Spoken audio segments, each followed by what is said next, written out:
परमात्मा की भक्ति में रुचि नहीं रही। अब तो भक्ति और आस्था अंतिम सांस गिने थी। कुछ ही वर्षों के बाद इस पृथ्वी पर कोई परमात्मा कहने वाला व्यक्ति नहीं रहा। इन नकली संतों ने, इन नकली पंथों ने और यथार्थ भक्ति ना मिलने से मानव को कोई लाभ हुआ नहीं। परमात्मा के लिए भटक रहे हैं, अंत में उनका कुछ वहाँ से राहत मिल नहीं रही, तो सभी ने दूसरा तरीका अपना लिया। लगभग टेंशन परमात्मा से दूर होती है। जब कर्म संस्कार बुरा खत्म हो जाएगा, टेंशन खत्म होगी, चाहे किसी प्रकार की है, रोग की है या अन्य कोई और कहानी है, कोई कारण है या कर्ज है, तो जब तक वो परमात्मा मिलेगा नहीं तो वो कर्म नहीं कटे। समर्थ भगवान नहीं मिलेगा तो कर्म नहीं कटेगा, पाप कर्म कटेगा नहीं, और पाप कर्म कटेगा नहीं तो टेंशन समाप्त नहीं हो सकती। तो वो ना साधना मिली, ना भगवान मिला हमारे को, ना कोई सा संत मिला कि उस ज्ञान को बतावे और हमारे इन पापों का नाश करावे। और जो महापुरुष जिस समय वो महापुरुष हुए हैं, जिनको भगवान मिले, उन्होंने यही ज्ञान बताया जो दास आपको आज बता रहा है, और परमेश्वर ने यही ज्ञान बताया। लेकिन उस समय हम नहीं समझे उन महापुरुषों की वाणी को, उनके ज्ञान को, क्योंकि हम शिक्षित नहीं थे।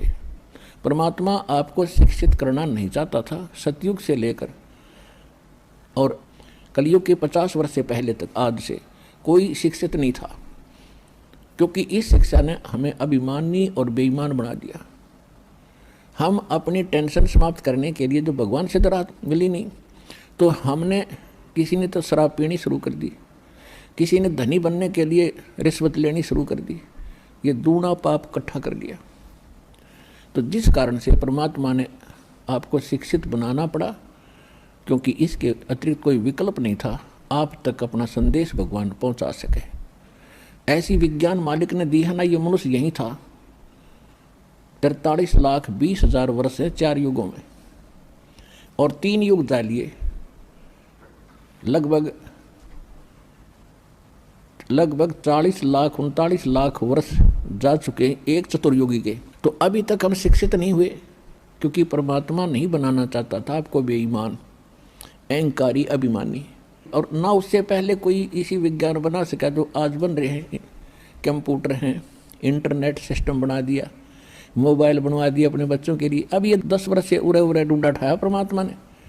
ये गॉड गिवन बुद्धि है या किसी मनुष्य स्तर की खोज नहीं है। और परमात्मा ने इसलिए दिया कि सब बच्चे मेरे इस ज्ञान को रह रहकर देखेंगे, प्रमाणों को मिलाएंगे, और फिर चलते फिरते काम करते करते मेरी महिमा सुना करेंगे। क्योंकि हम बिजी घने हो गए, बहुत हम व्यस्त हो गए। काम तो बहुत कम हो गया, क्योंकि मशीन से सब काम हो रहा है, और फिर भी हम व्यस्त इतने हैं, समय नहीं किसी के पास भगवान की 2 घड़ी भक्ति करने का। इस विज्ञान ने चक्कर काट दिया, इस माया की हवस बढ़ गई हमारे अंदर। तो इस ज्ञान से इस माया के जोड़ने की हवस कम होगी और भक्ति की हवस जागेगी, और तब ये आत्मा परमात्मा की भक्ति में दृढ़ता से लगेगी। तो उसके लिए भगवान ने ये समय सेलेक्ट किया, और वो सच्चा ज्ञान, सच्ची भक्ति, यथार्थ भक्ति विधि आज इस दास को उपलब्ध कराई। और साथ के साथ अभी सन 1994 में दास को आदेश हुआ था दीक्षा देने का। अब उसके तुरंत बाद ही 5-7 वर्षों के बाद ही ये टीवी चैनल बन गए और इनकी बाढ़ सी आ गई। तो काल ने अपना दाव खेला कि इन सभी टीवी चैनलों पर अपने दूतों से नकली ज्ञान प्रचार करना शुरू करवा दिया। और फिर जब हमारा नंबर आया सन 2003 में, हमने कोशिश की थी, आस्था चैनल पर 3-4 महीने चला था। यदि उस समय ये ज्ञान 6 महीने और चल जाता, सारी उथल पुथल हो जाती, सारा विश्व जाग जाता। तो इन नकली संतों को, इन नकली आचार्यों और शंकराचार्यों को चिंता बन गई कि अगर ये ज्ञान जनता तक पहुंच गया तुम्हारी छुट्टी। ये तो इससे सिद्ध है कि ये लोग भगवान नहीं चाहते, न कल्याण चाहते किसी का, केवल स्वार्थ चाहते थे। तो वो एकदम हमारा बंद करवा दिया, कोई बात नहीं। उसके बाद ऐसा कांड करवाया, क्रोथा कांड, झूठ बोल के झूठा बदनाम किया।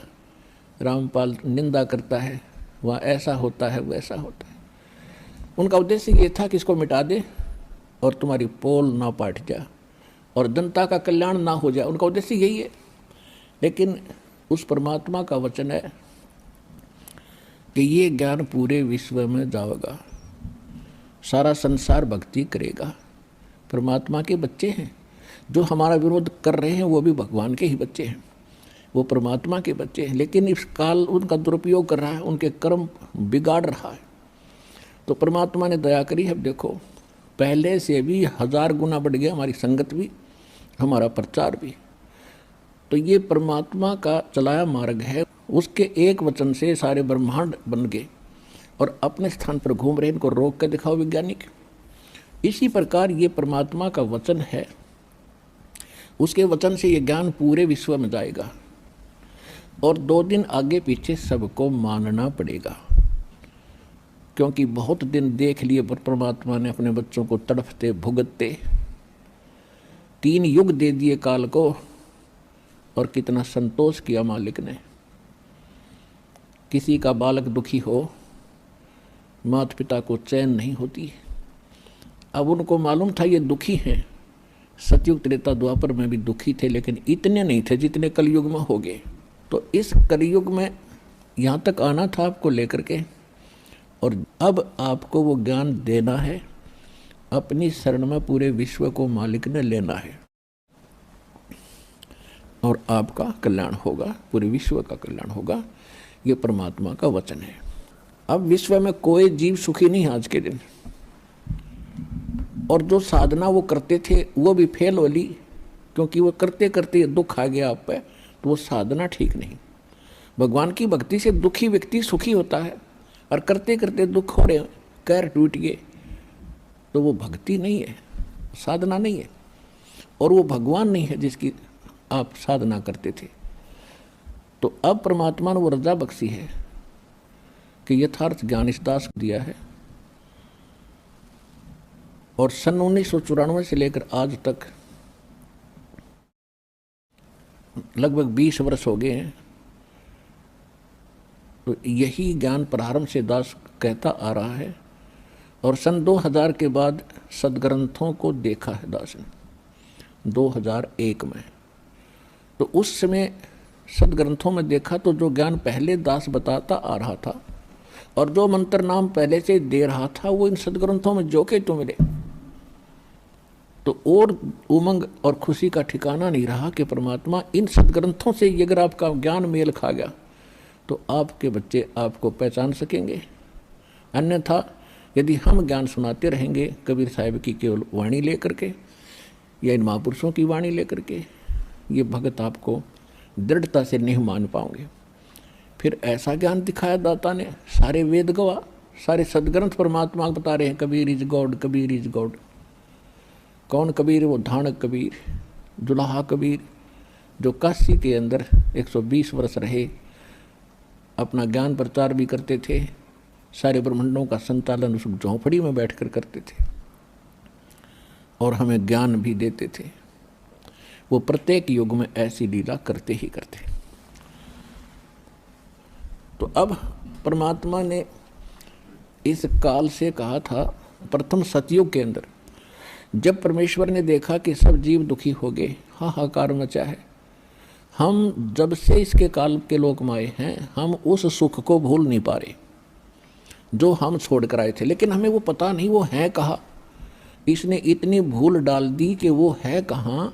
वो सुख हम यही खोज रहे हैं, इस नमक की बोरी में, इस नमक की मंडी में हम बूरा का टेस्ट खोज रहे हैं। और बूरा और नमक की एक जैसी शक्ल होती है, देखने में एक जैसा होता है, लेकिन उसके टेस्ट में दिन और रात का अंतर होता है। तो ये काल भी भगवान है यहाँ का। यहाँ की व्यवस्था हम देखते हैं, जैसे दिन रात बन रहे हैं, शीतल हवा चल रही है, फलदार वृक्ष हैं और ज़मीन में पानी, बड़ा सुंदर जल है, मीठा है। ये सुविधाएं देखते हैं हम तो हमें लगता है कि ये बिल्कुल भगवान है जिसने हमारी इतनी चिंता है, कितने अच्छे फल फ्रूट दे रखे हैं, अपने आप उगे हैं ये। तो ये है नमक की बोरी का टेस्ट, यहाँ की जो सुख हमें दिखाई देते हैं।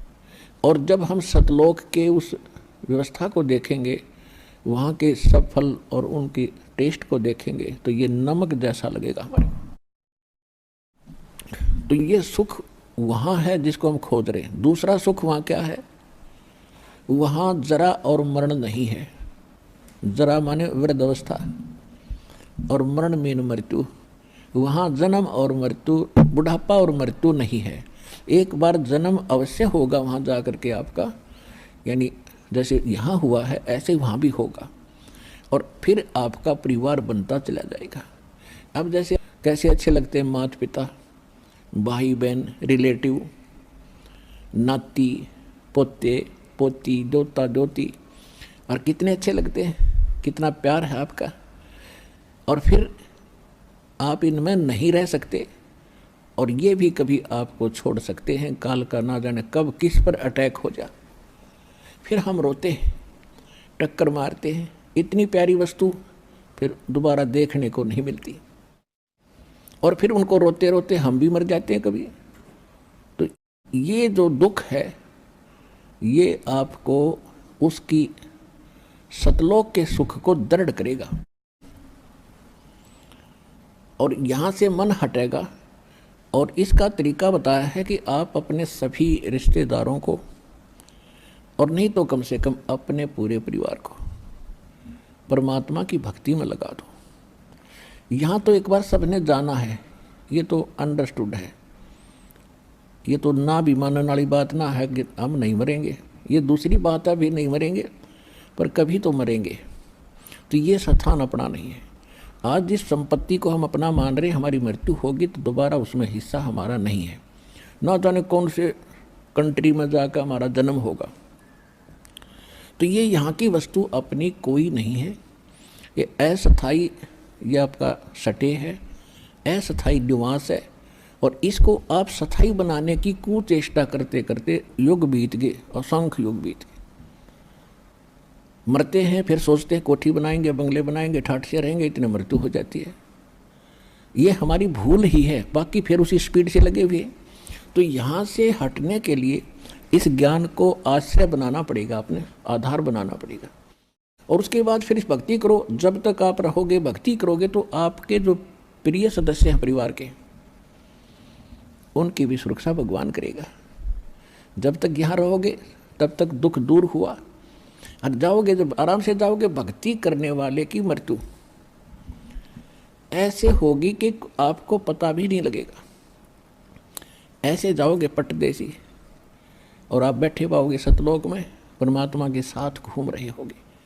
एक भक्तिहीन प्राणी और दूसरी भक्ति करने वाला भुगत कर मरता है, तड़प कर मरता है, या कोई अचानक हार्ट अटैक होकर मर जाता है तो शोक में नहीं है, उसके यम के दूत दिखाई देते हैं, वो एकदम फटते शरीर छोड़कर भाग जाता है और उसको हार्ट अटैक कह देता है। गति तो बंद होएगी जब जीव निकल गया उसके अंदर से, तो फिर उसकी दुर्गति और घड़ी होती है आगे चल के। लेकिन परमात्मा के भक्तों का वो संकट भी टलेगा, आपके बच्चे भी सुखी रहेंगे, आपका परिवार यहाँ भी पीड़ा से बचेगा। लेकिन भक्ति करनी पड़ेगी और मर्यादा में रहना पड़ेगा। फिर आप सतलोक जाओगे, सब बच्चे भक्ति करने वाले धीरे धीरे सारे वहीं, क्योंकि वो ज्ञान ऐसा घर कर जाएगा प्रत्येक प्राणी के, बच्चे के, प्रत्येक सदस्य के, कि यहाँ तो अपना है ही नहीं। और एक ध्यान रखे, कोई प्राणी मर रहा हो सदस्य घर का, यानी शरीर छोड़ रहा हो भक्त, उसको याद दिलावे कि यहाँ संसार की इस किसी भी वस्तु में आस्था मत रखिए, नहीं तो लटक जाएगा फिर वापस। गुरुजी ने जो ज्ञान बताया है वहाँ सतलोक है, वहाँ सुरती लगा, आप भी चलो और हम भी आ रहे हैं, फिर हम कौन से सदा रहेंगे। तो उस समय उसका यहाँ से मन हटावे। अब पहले क्या करते थे, जब वो मरने लगता उसे पूछते तुझे कौन याद आता है, वो कभी कहता मुझे फलाना पोता याद आता, उसके दर्शन करा दो फिर मरूंगा। तो पोता ने बुला लेते हैं, फिर वो मर जाता है। यानी वो आस्था फिर वहीं रहेगी, वापस वहीं आकर उस पोते का मनमाना भैंस बनकर खड़ा हो जा या कुत्ता बनकर गली में आकर बैठ जाएगा उस पोते के, और पोता मारेगा सिर में लठ फिर। तो ये बात आपने याद रखनी पड़ेगी। ठीक है, जब तक आपका संस्कार है प्यार से रहो, और इनको भी भगवान के बच्चे जानकर उनकी सेवा करो, अच्छा मार्गदर्शन करो, प्यार से रखो, बुराइयों से बचाओ और भक्ति पर लगाओ। ये आपका परम कर्तव्य बनता है। अब जो प्रसंग चल रहा है कि काल भगवान ने परमात्मा से एक वचन लिया था।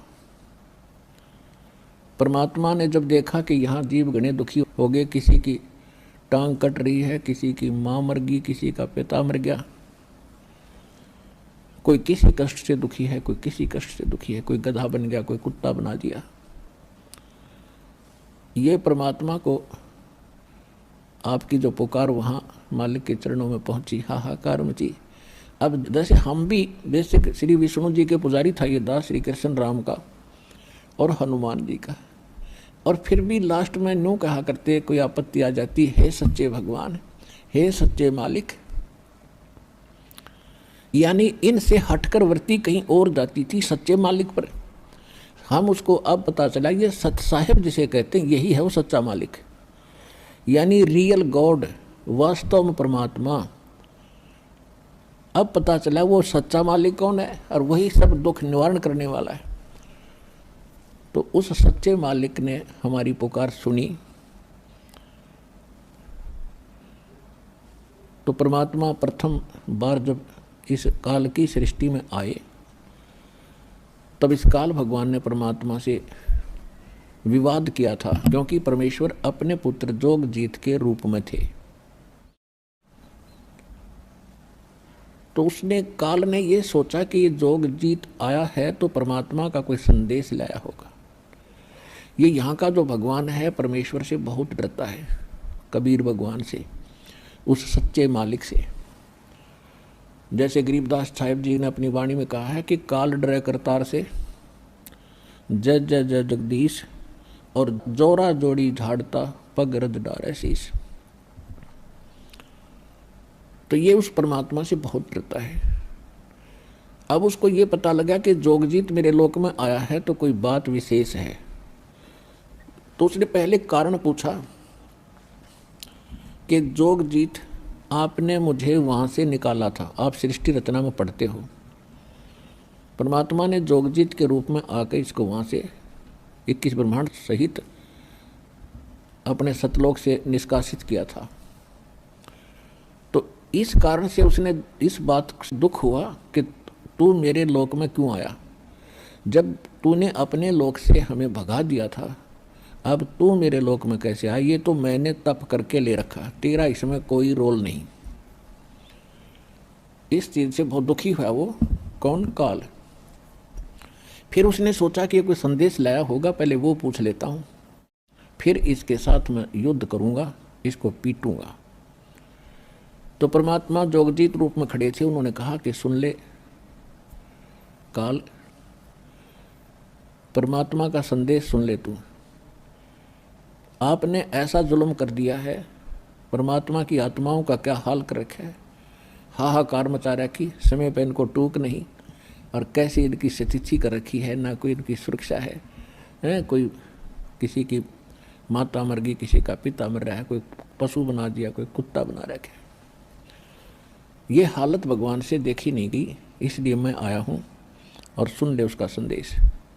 मैं नीचे जाऊँगा सारे ब्रह्मांडों के अंदर, और तेरी पोल खोल लूँगा, तेरा पर्दा फाश करूँगा। तू भगवान नहीं है, ये काल है, ये तुम्हें खाने के लिए यहाँ रोके हुए हैं, और सारी तेरी कहानी बताऊँगा, परमात्मा की सच्ची कथा सुनाकर, सृष्टि रचना सुना करके उनको दृढ़ता फैलाऊँगा, और सच्चा नाम मेरे पास है, परमात्मा ने दिया है, वो नाम सुनाऊँगा।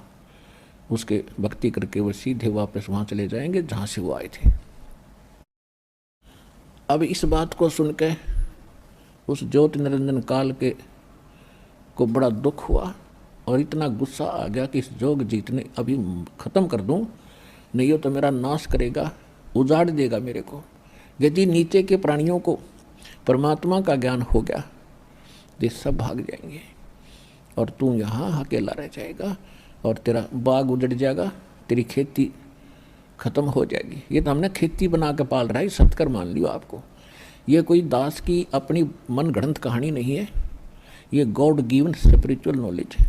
खुद परमात्मा ने आके बताया है कि तुम यहाँ जन्म मृत्यु में क्यों दुखी हो, कि इसको 1 लाख मानव शरीरधारी प्राणी नथ खाने पड़ते हैं,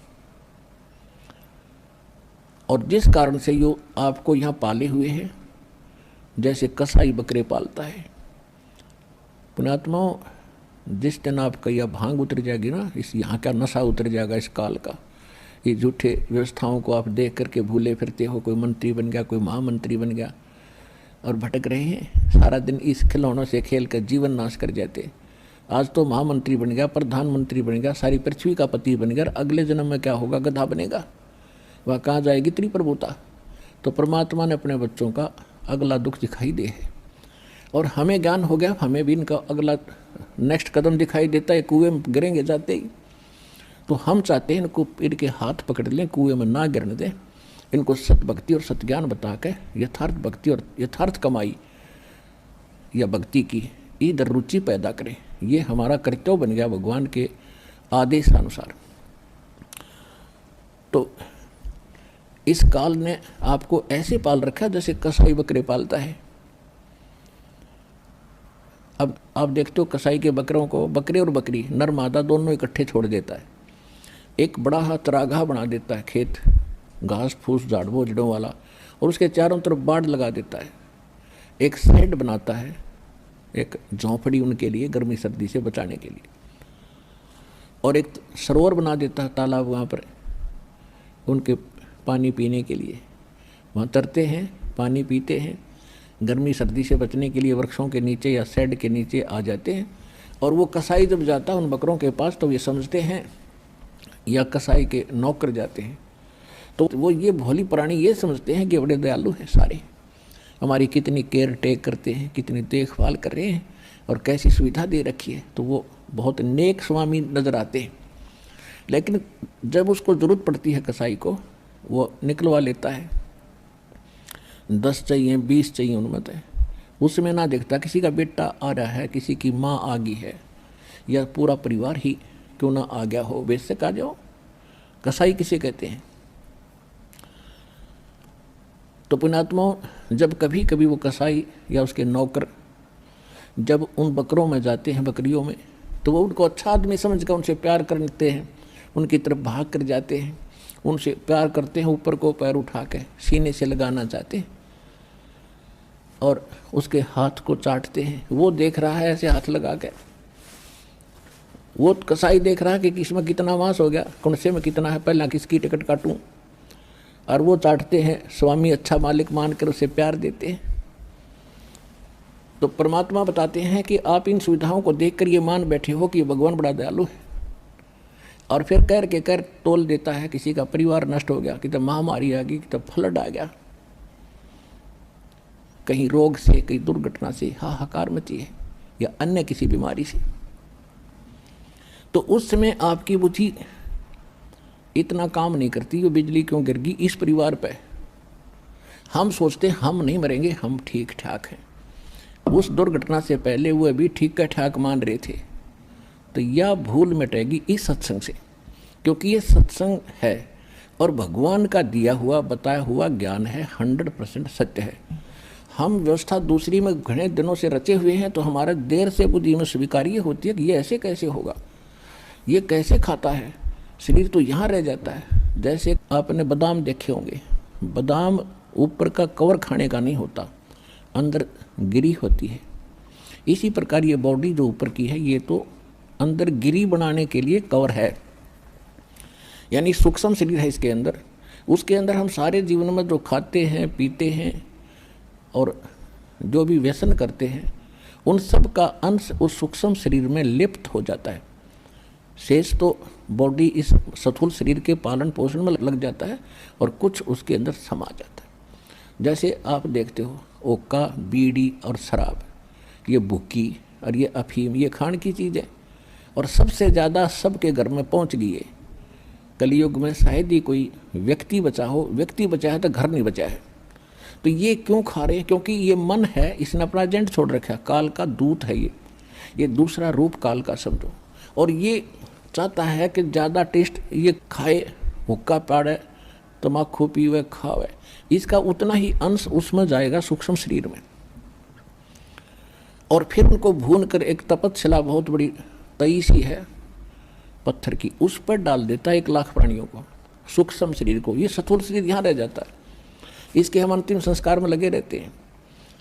कभी इसका पिंड भरवाते हैं, कभी गंगा में डलवाते हैं, कभी 13वीं करते हैं, और वो तपस्या भुना जा रहा होता है।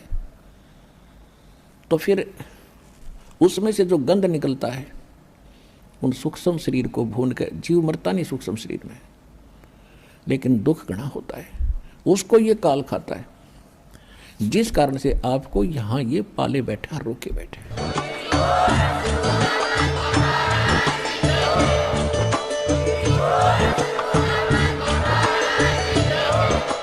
अगर आप ये वीडियो YouTube पर देख रहे हैं तो हमारे चैनल को सब्सक्राइब करें और बेल आइकन को दबाना ना भूलें। अगर आप Facebook पर ये वीडियो देख रहे हैं तो हमारे पेज को लाइक करें।